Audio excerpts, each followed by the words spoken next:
Assalamualaikum warahmatullahi wabarakatuh. Nah, di sini saya akan menjelaskan materi tentang psikop. Psikop ini terbagi beberapa poin, yaitu pertama, pengertian, kedua, penyebab, yang ketiga, penyelesaian, keempat adalah dampaknya.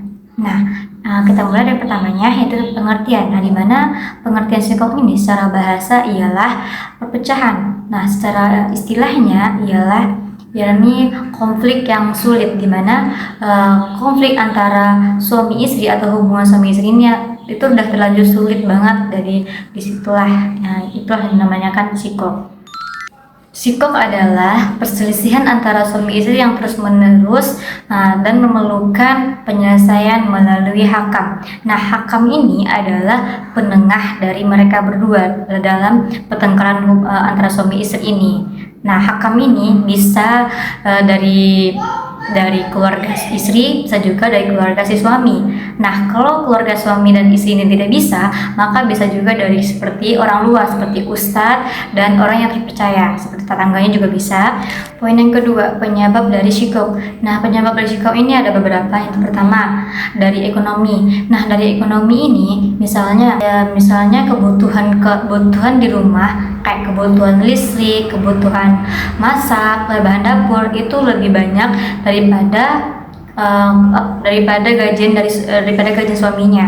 Nah, yang kedua itu adalah komunikasi yang kurang. Nah, di mana si suami istri ini komunikasinya tidak terlalu bagus, di mana terkadang si suami ini pulang kerja, dia pulang kerja dia mengabaikan istrinya, tidak berbicara, tidak apapun, tidak ngomong apapun, cuma sibuk dengan HP-nya misalnya. Nah, itu bikin si istrinya salah paham jadinya. Nah, yang ketiga yaitu berbeda pendapat, di mana berbeda pendapat ini di mana si istri memiliki pendapat yang berbeda dengan suaminya. Nah, antara mereka berdua ini tidak ada mengalah satupun. Nah, di mana karena mereka tidak mengalah, disitulah timbullah perselisihan mereka. Poin yang ketiga, di mana penyelesaian psikop. Yang pertama, penyelesaian psikop ini ada beberapa. Yang pertama ada musyawarah, di mana musyawarah ini mereka ini duduk dan berbicara baik-baik apa masalahnya dan omongnya dengan baik-baik, dan mereka harus saling mengerti dan saling memaafkan. Yang kedua yaitu adalah nasihat, di mana kalau ada yang salah nanti ada yang menasihatkan dengan baik-baik, ngomong dengan sopan, dengan lembut, berbicara dengan baik-baik. Itu akan kalau dia mendengarkan nasihat itu, maka itu akan lebih baik lagi. Nah, yang ketiga itu ada hakam. Nah, hakam ini adalah penengah, di mana penengah ini mereka membicarakan, duduk baik-baik dan membicarakan masalah apa mereka berdua. Nah, si penengah ini yang ngomong buat penengah dari masalah mereka berdua ini. Yang keempat itu ada penceraian. Nah, di mana masalah ini kalau tidak bisa diselesaikan, diomong baik-baik juga tidak bisa, maka ujungnya nanti ada perceraian. Nah, perceraian ini mereka harus berpisah dengan baik-baik dan omong dengan baik-baik, dan tidak ada lagi antara mereka berdua ini perselisihan lagi. Nah, di situ.